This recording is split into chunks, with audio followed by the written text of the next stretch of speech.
আমি প্রথমেই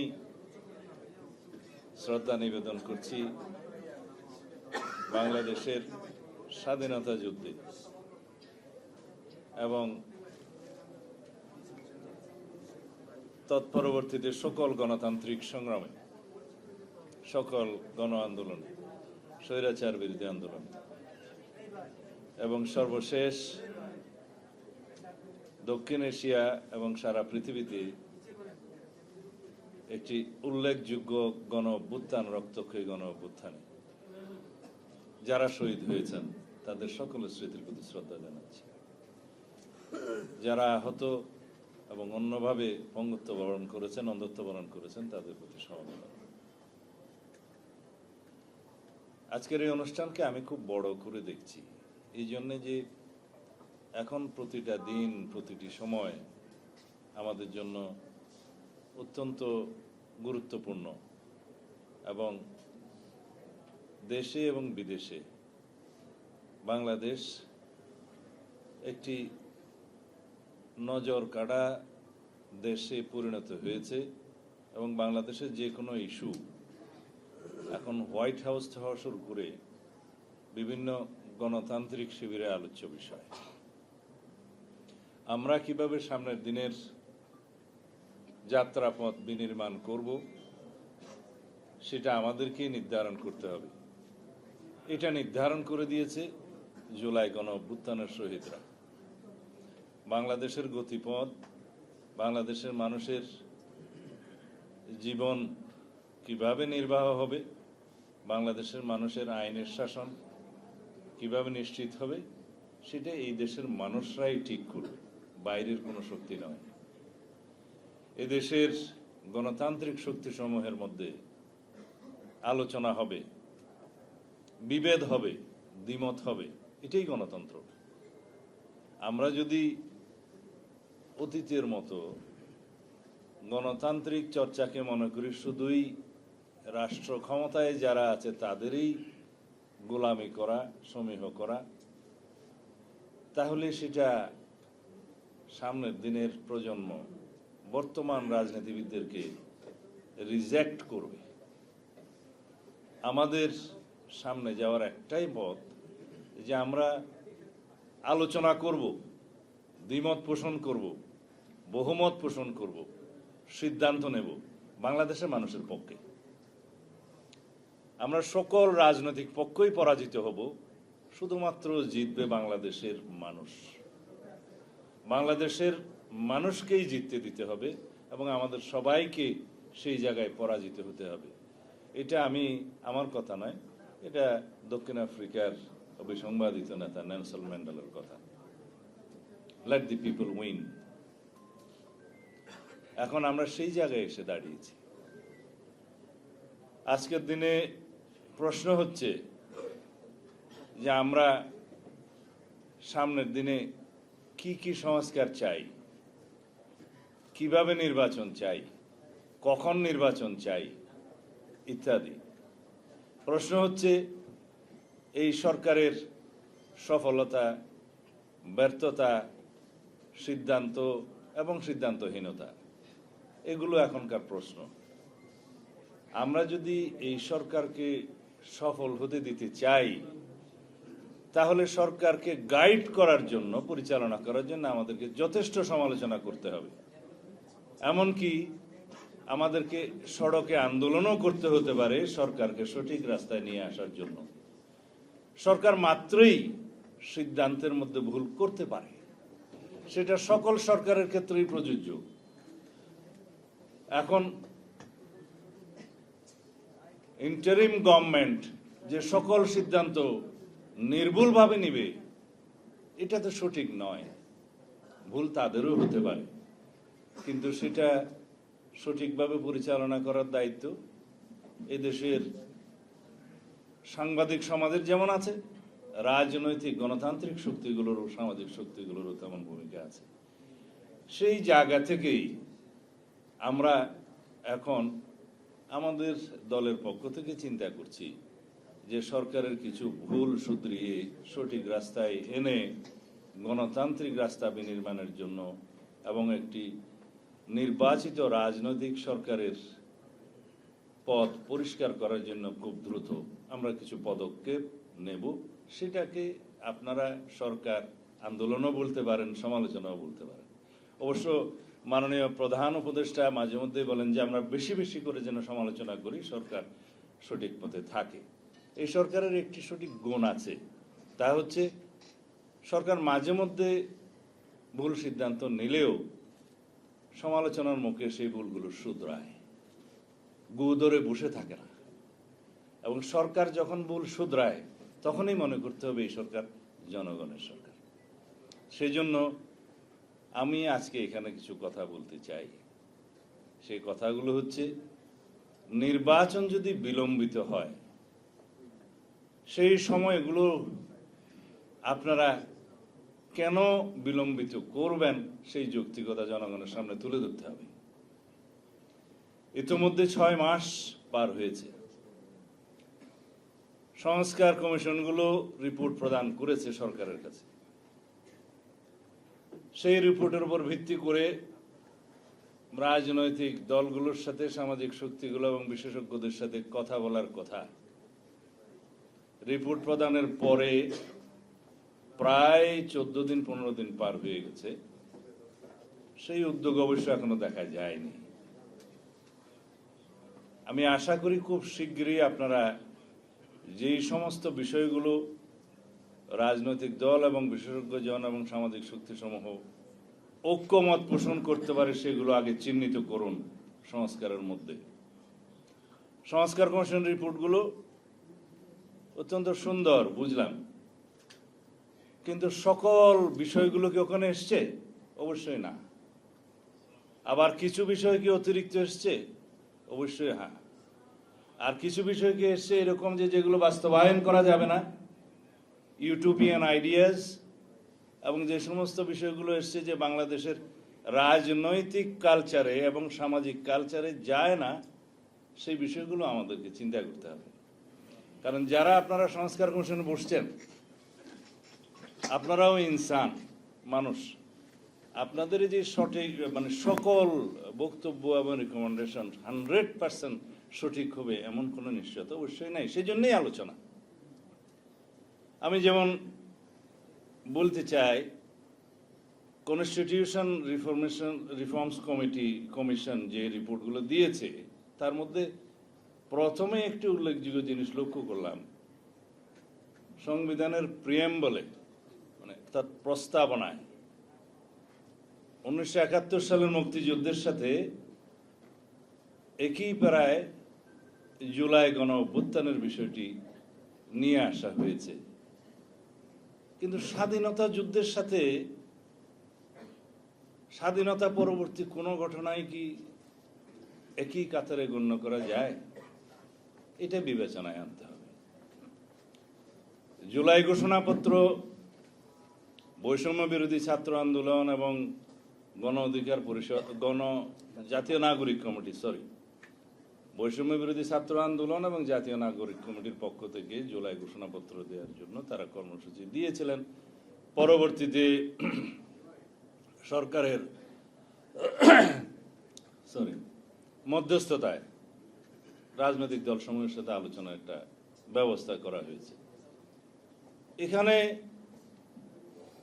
জুলাই গণ অভ্যুত্থানের স্বীকৃতি মানুষ দিয়েছে, দিতে হবে, কিন্তু ঘোষণাপত্রে কি জিনিস থাকবে সেই ঘোষণাপত্রের আসলে আমাদেরকে চিন্তা করতে হবে। We need to determine the constitutionality of the July declaration first. তারা যেটা দাবি করছে এটা প্রয়োজন কতটুকু আছে কিনা, থাকলে কোথায় রাখবেন, প্রিয়াম্বল নাকি শিডিউল, কোথায়? যখন ট্রানজিশনাল পিরিয়ড থাকে, যখন কোনো কনস্টিটিউশন কার্যকর থাকে না, যখন স্বাধীনতা যুদ্ধের মতো পরিস্থিতিতে নতুন রাষ্ট্র জন্ম হয়, বিনির্মাণ হয়, পরবর্তীতে কনস্টিটিউশন বিনির্মাণের আগ পর্যন্ত সেই সময়গুলোকে ক্রান্তিকালীন বা ট্রানজিশনাল পিরিয়ড বলা হয়। আবার যখন সংবিধান স্থগিত থাকে সেই সংবিধান পুনরুজ্জীবিত না হওয়া পর্যন্ত যে সমস্ত ঘোষণা দিয়ে, অর্ডার্স দিয়ে, প্রোক্লেমেশন দিয়ে রাষ্ট্র পরিচালনা করা হয়, সেগুলো ট্রানজিশনাল এবং ইমার্জেন্সি এই প্রভিশনস হিসেবে ধরা হয়। এগুলো সবগুলোর জায়গা থাকে ঐতিহ্যগতভাবে, কনভেনশনালি অ্যান্ড ট্রেডিশনালি তফসিলের মধ্যে, শিডিউল আমাদের দেশে যেমন আছে আমাদের কনস্টিটিউশনের 4র্থ তফসিলে, সেখানে জায়গা দেয়া যায় কিনা। যে প্রিয়েম্বলে স্বাধীনতার যুদ্ধের কথা বলা থাকবে, সেখানে তার সমকক্ষ অন্য কিছুকে রাখা আমার মনে হয় এটা বিস্তর আলোচনা এবং বিবেচনার দাবি রাখে। আমরা অবশ্যই সকল শহীদ যারা জুলাই গণ অভ্যুত্থানে নতুন বাংলাদেশের জন্য রক্ত দিয়েছে, তাদের রক্তকে সম্মান করতে হবে। তাদের আকাঙ্ক্ষা, জন আকাঙ্ক্ষা বাংলাদেশে যেটা সৃষ্টি হয়েছে, সেই আকাঙ্ক্ষাকে আমরা ঊর্ধ্বে তুলে ধরে এই জাতিকে এগিয়ে নিয়ে যেতে হবে। এবং এই ফ্যাসিবাদ বিরোধী যে জাতীয় ঐক্য গঠিত হয়েছে, সৃষ্টি হয়েছে, সেটাকে আমরা যতদিন ধরে রাখতে পারি ততদিনই ফ্যাসিবাদ এই দেশে জন্ম নেবে না। যদি আমরা সেই জাতীয় ঐক্যকে ধরে রেখে বাংলাদেশের আগামী দিনগুলো, যেই দিন প্রজন্মের পর প্রজন্ম বাংলাদেশে এই আকাঙ্ক্ষাকে ধারণ করবে, সেই দিনগুলো যদি আমরা ধরে রাখতে পারি, এই আকাঙ্ক্ষাকে নতুন বাংলাদেশ বিনির্মাণের, শক্তিশালী গণতান্ত্রিক রাষ্ট্র বিনির্মাণের, বৈষম্যহীন সাম্যের বাংলাদেশ বিনির্মাণের এই আকাঙ্ক্ষাকে যদি আমরা ধরে রাখতে পারি, ইনশাআল্লাহ এই দেশ, এই জাতি এগিয়ে যাবে। সুতরাং আমাদের জন্য ফরজ, এই জাতির জন্য ফরজ যে আমরা জুলাই গণ অভ্যুত্থানের মানুষের মধ্যে সৃষ্ট যে আকাঙ্ক্ষা নিয়ে আমাদের সন্তানরা শহীদ হয়েছে, সেটাকে ধরে রাখবো এবং এটাকে এই ফ্যাসিবাদ বিরোধী জাতীয় ঐক্যকে আমাদের ধরে রাখতে হবে। এখানে ফাটল সৃষ্টি হয়, অনৈক্যের সৃষ্টি হয়, সেরকম কোনো পদক্ষেপ যেন আমরা না নেই। এই পরামর্শ আমি অন্তর্বর্তীকালীন সরকারের যারা এই উদ্যোগ নিয়েছেন তাদের সবার প্রতি দিতে চাই। আমরা এখন বিভিন্নভাবে বিচ্ছিন্নভাবে কথা বলছি। কালকেও দেখলাম যে আওয়ামী লীগ এই দেশের নির্বাচন করতে পারবে না, করতে দেয়া হবে না, নিষিদ্ধ করা হবে। এই বিষয়ে তো আমরা পরিষ্কার বলেছি যে বাংলাদেশের জনগণ নির্ধারণ করবে যেই দল ফ্যাসিবাদী চরিত্রে বাংলাদেশে গণহত্যা চালিয়েছে, মানবতা বিরোধী অপরাধের জন্য যেই দল দায়ী, যেই দলের নির্ধারিত সরকার দায়ী, অনির্বাচিত হলেও শেখ হাসিনা আওয়ামী লীগের সভানেত্রী হিসেবে প্রধানমন্ত্রিত্ব করেছেন অনির্বাচিত সরকারের, অবৈধ সরকারের, তার সিদ্ধান্তে এবং আওয়ামী লীগের রাজনৈতিক সিদ্ধান্তে এই দেশে গণহত্যা এবং মানবতা বিরোধী অপরাধ হয়েছে। সুতরাং ব্যক্তির সাথে সেই সংগঠনেরও তো বিচার করতে হবে। যারা দায়ী সেই সমস্ত ব্যক্তির বিরুদ্ধে, সাবেক অবৈধ প্রধানমন্ত্রী সহ সবার বিরুদ্ধে এই আন্তর্জাতিক অপরাধ ট্রাইব্যুনালে এবং অন্যান্য আদালতে মামলা হয়েছে, বিচার হবে, বিচার নিশ্চিত করতে হবে। কিন্তু সংগঠন হিসাবে একটি রাজনৈতিক দলের সংগঠনের বিচার করার প্রভিশন আর্টিকেল 47-এ আছে বাংলাদেশের বর্তমান কনস্টিটিউশনে। যেহেতু এখনো কনস্টিটিউশন এটা জীবিত এবং এই কনস্টিটিউশন অনুসারে এই সরকার পরিচালিত হচ্ছে এবং শপথ নিয়েছে বৈধ সরকার হিসেবে। সুতরাং সেই সংগঠনের গণহত্যা এবং মানবতা বিরোধী অপরাধের জন্য, রাজনৈতিক সংগঠনের বিচারের জন্য আমরা তো এখনো পর্যন্ত তত বেশি সোচ্চার নই, কেউ তেমন উচ্চারণ করছে না। বিচ্ছিন্নভাবে যদি বলে অমুককে নির্বাচন করতে দেব না, আইন কি বলে? নির্বাচন কমিশন যদি তফসিল ঘোষণা করে, সেই সময় পর্যন্ত যারা রেজিস্ট্রেশন বৈধ থাকবে তারা নির্বাচনে অংশগ্রহণ করতে পারবে, সেটা তো মাথায় রাখতে হবে। আপনারা শুনেছেন সংগঠন হিসেবে বিচারের জন্য আন্তর্জাতিক অপরাধ ট্রাইব্যুনালের আইনে এটি সংশোধনী আনার কথা ছিল, based on the constitutional provision 47 article, কিন্তু সেখান থেকে সরকার সরে গেলেন। এখন যদি সরকারেরই অংশ হিসাবে কোনো কোনো উপদেষ্টা যদি বলেন যে আমরা আওয়ামী লীগকে বিচার চাই, তো বিচার চাওয়ার জন্য তো আপনারা কিছু করলেন না। আর বিচার করার জন্য আমরা দাবি করছি, আপনারা দাবি করছেন, জনগণ দাবি করছে এই দেশে ফেসিবাদী শক্তি, গণতন্ত্র হত্যাকারী, গণহত্যাকারী, মানবতা বিরোধী অপরাধে যারা দায়ী সেই সংগঠনের বিচার হোক, বিচারের মাধ্যমে নির্ধারিত হোক, তাহলে জনগণ মেনে নেবে। আরেকটি বিষয়, আমরা যখন বলি জনগণ নির্ধারণ করবে, জনগণ কিভাবে নির্ধারণ করে? জনগণ হচ্ছে কনস্টিটিউশনাল প্রভিশন অনুসারে আমাদের দেশে রাষ্ট্রের সকল ক্ষমতার উৎস, মালিক, রাষ্ট্রের মালিকানা। এখানেই হচ্ছে সুপ্রিমেসি অফ দি কনস্টিটিউশন। সেই মালিকানা তারা প্রয়োগ করে তাদের প্রতিনিধি নির্বাচনের মধ্য দিয়ে। সার্বভৌম শক্তির প্রতিনিধিত্ব হয় নির্বাচিত প্রতিনিধির মাধ্যমে। তারা সার্বভৌম পার্লামেন্টে এসে, পার্লামেন্টের সার্বভৌমত্ব হয় ওই জনগণের প্রতিনিধির কারণে। সেখানে তারা সার্বভৌমত্বের কথা বলে, এবং ওইটাই একমাত্র হাউস যেখানে যা কিছুই আপনি আলোচনা করেন আদালতে বিচার করা যায় না, মামলা দায়ের করা যায় না। এটা সার্বভৌমত্বের বহিঃপ্রকাশের জায়গা। সুতরাং জনগণ নির্ধারণ করবে তো সেই পার্লামেন্টের মধ্য দিয়ে, সেই সার্বভৌম জায়গার মধ্য দিয়ে। তো সেই সার্বভৌমত্বের প্রতিনিধিত্বের নির্বাচনের ব্যবস্থাটা আগে করুন, সেখানে সব আলোচনা হবে। সমস্ত সরকারের সমস্ত সংস্কার কমিশনের রিপোর্টগুলো, যে সমস্ত রিপোর্টগুলো ঐক্যমত হবে সকল সংশ্লিষ্ট স্টেক হোল্ডারদের মধ্যে আলোচনার মধ্য দিয়ে, রাজনৈতিক দলসমূহ এবং গণতান্ত্রিক অন্যান্য সামাজিক শক্তি সহ বিশেষজ্ঞ সহ যারা একমত পোষণ করবেন, সেই সংস্কার প্রস্তাবগুলো বাস্তবায়নে তো কোনো বাধা নেই। কিন্তু সেই সংস্কার প্রস্তাবগুলো, সেই সুপারিশগুলো বাস্তবায়নের জন্য ফোরাম কি? একমাত্র উপযুক্ত ফোরাম হচ্ছে সেই সার্বভৌম প্রতিনিধিত্বকারী সংসদ। আমাদেরকে বুঝতে হবে, এখন সবাই একটা জিনিস বুঝে এসেছে যে কনস্টিটিউশন রিরাইটিং এর যে সমস্ত প্রস্তাব আলোচনা আগে হতো সেখানে কেউ নেই। সবাই সংশোধনী প্রস্তাব দিয়েছে, বিস্তর সংশোধনী প্রস্তাব দিয়েছে। কার? বিদ্যমান কনস্টিটিউশনের। যে কনস্টিটিউশনের আর্টিকেল 106 অনুসারে আপনারা শপথ নিয়েছেন অন্তর্বর্তীকালীন সরকার, সেই সংশোধনী, সেই সংবিধানকে তো আপনাদের এগিয়ে নিয়ে যেতে হবে সংশোধনী না হওয়া পর্যন্ত। কারণ অর্ডিন্যান্সের মাধ্যমে তো আর কনস্টিটিউশন সংশোধন করা যায় না। আমরা ঐক্যমত পোষণ করব যে সমস্ত ক্ষেত্রে, অবশ্যই কিছু কিছু ক্ষেত্র থাকবে যেখানে দ্বিমত থাকতেই পারে। সেই ঐক্যমতের জায়গাগুলো আমরা ঐক্যমত পোষণ করে জাতির কাছে প্রতিশ্রুতি দিয়ে, অতীতেও এরকম নজির আছে, এবং সেই প্রতিশ্রুতিগুলো নির্বাচনে ম্যানিফেস্টোতে রিফ্লেকশন করে তারপরে আমরা একটি নির্বাচিত সংসদে যে সেটা ডিসাইড করি সবাই আলাপ আলোচনার মধ্য দিয়ে।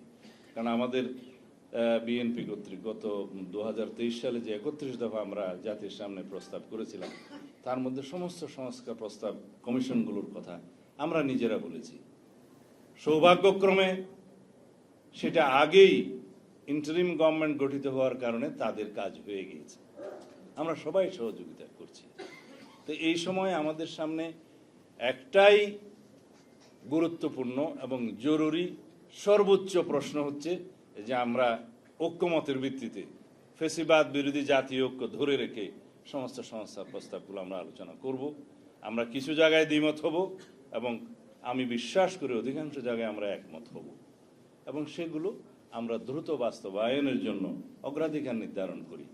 কিছু সংস্কার আমাদেরকে বাস্তবায়নের জন্য দীর্ঘমেয়াদে পরিকল্পনা করতে হবে, কিছু মধ্যমেয়াদে পরিকল্পনা করতে হবে, কিন্তু জাতীয় সংসদ নির্বাচনের জন্য স্বল্প মেয়াদী জরুরি অগ্রাধিকার ভিত্তিক সংস্কারগুলো আমরা নির্ধারণ করে তারপরে আমরা একটা সঠিক সময়ে নির্বাচনে যাই। যে নির্বাচনের সময়টা আমরা আমাদের দলের পক্ষ থেকে বলেছি জুলাই আগস্ট হচ্ছে একটি যৌক্তিক সময়। এবং আমি এটা সবাই এটা আবেগ থেকে বলেছি যে 5ই আগস্ট হতে পারে আপনাদের সেই উপযুক্ত সময়, কারণ নির্বাচন আয়োজন করতে গেলে কত সময় লাগবে আমরা জানি। কারণ আমরা অনেকবার সরকারে ছিলাম, অনেকবার বিরোধী দলে ছিলাম, এই নির্বাচনী প্রক্রিয়ার মধ্যে দিয়ে আছি বিগত 40-45 বছর যাবত। সেই জায়গা থেকে বলেছি যে নির্বাচনের জন্য প্রয়োজনীয় ভোটার তালিকা, অন্যান্য কিছু ডিলিমিটেশন এবং নির্বাচন আইনগুলোর সংস্কার, এগুলো আইনি বিষয় এবং প্রাতিষ্ঠানিক বিষয়গুলো খুব অল্প সময়ের ভিতরে সমাপ্ত করা সম্ভব। আমাদের সেই অভিজ্ঞতা আছে। সেই হিসাবে বলেছি যেই তারিখে ফেসিবাদের পতন হয়েছে, যেই তারিখে দক্ষিণ এশিয়া এবং পৃথিবীর মধ্যে একটি উল্লেখযোগ্য স্মরণীয় গণ অভ্যুত্থান হয়েছে, যেই তারিখকে মানুষ মনের মধ্যে হৃদয়ে ধারণ করে সারা জাতি, সেই তারিখকে আরো স্মরণীয় করুন এবং নিজেরাও স্মরণীয় হয়ে থাকুন 5ই আগস্ট যদি পারেন। এটা আমার প্রস্তাব না, এটা বিভিন্ন জনের মধ্যে এটা আলোচনা হয়েছে, হয়তো প্রস্তাবটা আমি দিয়েছিলাম। এখন বিষয় আসে যে এই সময়ের ভিতরে নির্বাচন হলে কারো কারো রাজনৈতিক দল গঠন করে নির্বাচনে অংশগ্রহণ করা হয়তো একটু কষ্টকর হতে পারে, আমরা জানি। কিন্তু রাজনৈতিক দল গঠন করার জন্য রাজনৈতিক প্রক্রিয়ার মধ্য দিয়ে জনগণের সামনে আবির্ভূত হওয়া উত্তম। স্বাভাবিক রাজনৈতিক প্রক্রিয়ার মধ্য দিয়ে একটি গণতান্ত্রিক রাজনৈতিক দলের যদি আত্মপ্রকাশ হয়, এটা আমরাও স্বাগত জানাবো, জনগণও স্বাগত জানাবে। আসুক। এখন নির্বাচিত হওয়ার জন্য যদি বিভিন্ন কৌশলে সরকারের সমস্ত শক্তিকে প্রয়োগ করতে হয়, সেটা ফেসিবাদকে আবার দোষারোপ করে কি লাভ হবে? তাহলে আমরা যদি অতীতের ইতিহাসকে অনুসরণ করি, তাহলে আমরা সামনের দিকে কিভাবে এগিয়ে যাব? আমি ছাত্রনেতাদের আবেগকে সম্মান করি, তাদের আকাঙ্ক্ষাকেও সম্মান করি, তাদের রাজনৈতিক দল গঠনের এই প্রয়াসকে স্বাগতম জানাই। কিন্তু এই বিষয়গুলো যেগুলো আলোচনা করলাম, এগুলো বিবেচনায় নিতে হবে। আমরা সামনের দিকে এগিয়ে যেতে চাই, অতি অবশ্যই ঐক্যকে ধরে রেখে। ফেসিবাদ বিরোধী জাতীয় ঐক্য আমাদের এখন প্রাণ শক্তি। এই জাতির, এই দেশের সামনে এগিয়ে যাওয়ার একমাত্র প্রাণ শক্তি হচ্ছে ফেসিবাদ বিরোধী জাতীয় ঐক্য। এই ঐক্যকে সারা জীবন আমাদের ধারণ করে যেতে হবে, যাতে বাংলাদেশের জনগণের সামনে কোনো সময় কোনো সংসদীয় এবং সাংবিধানিক ফুয়েরার সৃষ্টি না হয়, একনায়কতন্ত্রের সৃষ্টি না হয়। সেই জন্য আমাদের এই চেতনা, এই আকাঙ্ক্ষাকে, এই ঐক্যকে ধরে রাখতে হবে, এই জাতীয় ঐক্যকে।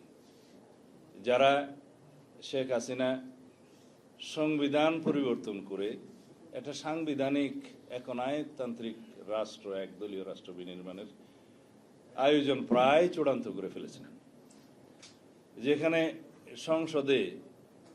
সংসদীয় একনায়কতন্ত্রের বৈধতা দেওয়ার জন্য তারা প্রায় 2-4টা আসন বাদে সব আসন নিয়েছিলেন। সেই জায়গা থেকে আমরা সেই জায়গায় যাতে আমাদের কোনোদিন আর ফেরত না যেতে হয়, সেই জন্য একটি চূড়ান্ত গণতান্ত্রিক সাংবিধানিক সংস্কার আমাদের করে যেতে হবে, যাতে সংসদীয় একনায়কতন্ত্র বা সাংবিধানিক একনায়কতান্ত্রিক রাষ্ট্র বিনির্মাণের স্বপ্ন ভবিষ্যতেও যাতে কেউ না দেখতে পারে।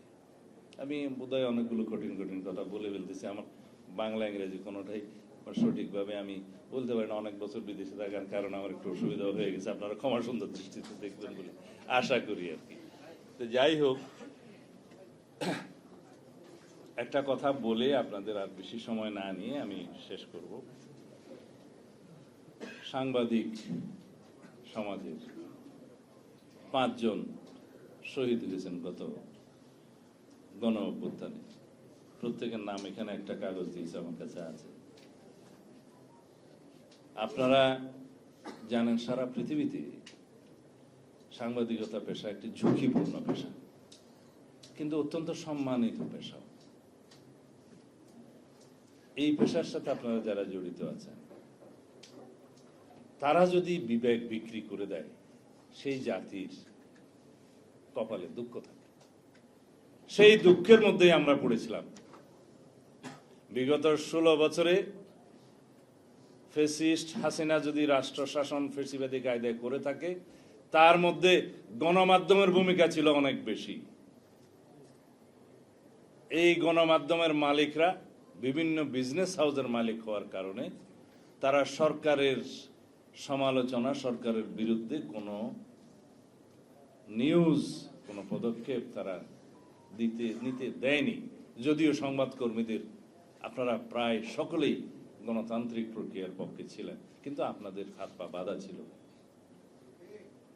আমরা জানি গত আন্দোলনে, গত গণ অভ্যুত্থানে অনেক সাংবাদিক যারা তাদের মাথা বিক্রি করে দিয়েছেন আগে, তারা ছাড়া অধিকাংশ সংবাদকর্মী এই গণ অভ্যুত্থানে সহায়তাকারী শক্তি হিসেবে কাজ করেছেন। আপনাদের তথ্য নিয়ে আন্দোলনকারীরা আন্দোলন সঠিকভাবে পরিচালনা করেছেন। আপনারা একটা নতুন শব্দ এখন প্রায় শুনি, সিটিজেন কি বলে, জার্নালিজম। যারা সোশ্যাল প্ল্যাটফর্মগুলোর মধ্য দিয়ে যে ভূমিকাটা সৃষ্টি করেছে, সেটা তো প্রকৃত গণমাধ্যমের ভূমিকা ছিল। গণমাধ্যমের হাত পা, গণমাধ্যম কর্মীদের হাত পা বাঁধা থাকার কারণে এবং মালিকদের অসহযোগিতার কারণে সিটিজেন জার্নালিজম পপুলার হয়েছে। সোশ্যাল প্ল্যাটফর্মের চাহিদা কোনো টেলিভিশনের চাইতে বহু গুণে বেড়েছে।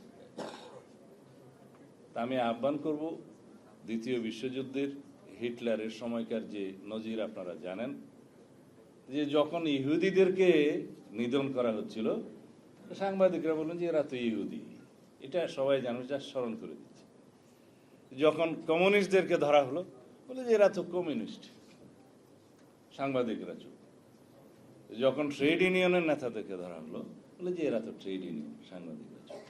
যখন সাংবাদিকদেরকে ধরা হলো, তখন আর কথা বলার জন্য কেউ বাকি থাকলো না।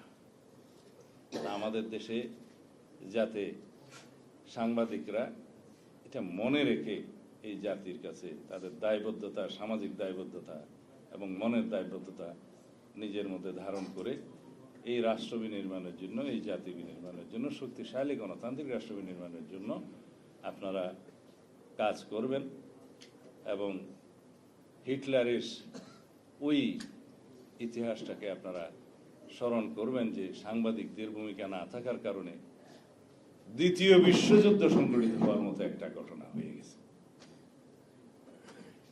তো বন্ধুগণ, আমি এত জ্ঞানী মানুষ নই আপনাদেরকে জ্ঞান দেওয়ার জন্য, শুধু এইটুকু বলবো, ভুল ভ্রান্তি সংবাদ মাধ্যমের থাকে, ভুল ভ্রান্তি সংবাদ কর্মীদের থাকবে, গণমাধ্যম কর্মীদের থাকবে, কিন্তু সেটা যেন আমরা শুধরে নেওয়ার চেষ্টা করি। যারা আগে বিভিন্ন কারণে গণতন্ত্রের বিপক্ষে দাঁড়িয়েছেন বাধ্য হয়ে, আমি অনেকের বক্তব্য শুনলাম, তাদেরকেও আমরা মনে করি যে সুযোগ দেওয়া উচিত বাংলাদেশের গণতান্ত্রিক যাত্রায়। আমি আমার ভাইয়ের সাথে দ্বিমত পোষণ করি, বিভক্তি না রেখে তাদেরকেও সুযোগ দেওয়া উচিত যারা শুধরে যেতে চায়। তবে তার মধ্যে সাগররণী হত্যাকাণ্ডকে অন্য পথে চালিয়ে যারা উপদেষ্টা হয়েছিলেন তাদের কথা বাদে, তাদেরকে অবশ্যই বিচারের আওতায় আনতে হবে। যারা আপনাদের সহকর্মীদের হত্যাকাণ্ডকে বৈধতা দেওয়ার জন্য চেষ্টা করেছে, তাদের বিচার অবশ্যই দিতে হবে। বাংলাদেশে গণতন্ত্র হত্যার জন্য, গণহত্যার জন্য যারা সহযোগিতা করেছেন সেই জাতীয় গণমাধ্যম কর্মী আপনারা চিহ্নিত করুন, তাদেরও বিচার করতে হবে। কিন্তু যারা অসহায়, নিচের দিকে, চাকরির জন্য বিভিন্ন কারণে বাধ্য হয়ে হয়তোবা কিছু কিছু ভূমিকা রেখেছেন, তাদেরকে একটু সুযোগ দেওয়া উচিত। কারণ ঢালাওভাবে টপ টু বটম যদি আপনারা দায়ী করেন, তাহলে চিন্তা করতে হবে তারা কেউ কেউ বাধ্য হয়েছিলেন, তাদেরকে এক্সকিউজ করা উচিত। কারণ মালিক পক্ষ বা সম্পাদক বা মেইন যে কি বলে আপনাদের পরিচালনাকারী ডাইরেক্টর, তাদেরকে আপনারা অবশ্যই বিচার করবেন। কিন্তু যারা নিচের দিকে সংবাদকর্মী, যারা শুধুমাত্র চাকরি বাঁচানোর জন্য বিভিন্ন কারণে কিছু কিছু ভূমিকা রাখতে বাধ্য হয়েছে, তারা যদি ক্ষমা প্রার্থনা করে, তাদেরকে আপনারা সুযোগ দিবেন, বিচার করবেন টপ ব্রাশ, যাদের কারণে গণমাধ্যমের এই পরিণতি হয়েছে। বিচার করবেন সেই আমি নাম নিতে চাই না, আমার ভাই নিয়েছে, যারা আপনাদের সহকর্মী হত্যাকাণ্ডকে বৈধতা দেওয়ার জন্য ভূমিকা রেখেছেন এবং পরবর্তীতে উপদেষ্টা হয়েছেন। এই জাতীয় লোকজনদেরকে আপনারা অবশ্যই ক্ষমা করবেন না, তাদের বিচার নিশ্চিত করতে হবে। যদি গণহত্যাকারীদের বিচার আপনারা চান, গণহত্যার করার জন্য যারা সহযোগিতা করেছে, কোলাবোরেটরস, তাদেরকেও আপনাদেরকে এই কাজে রাখতে হবে। আমি অনেক কথা বললাম, ক্ষমা করবেন। আমি আমার আরেকটা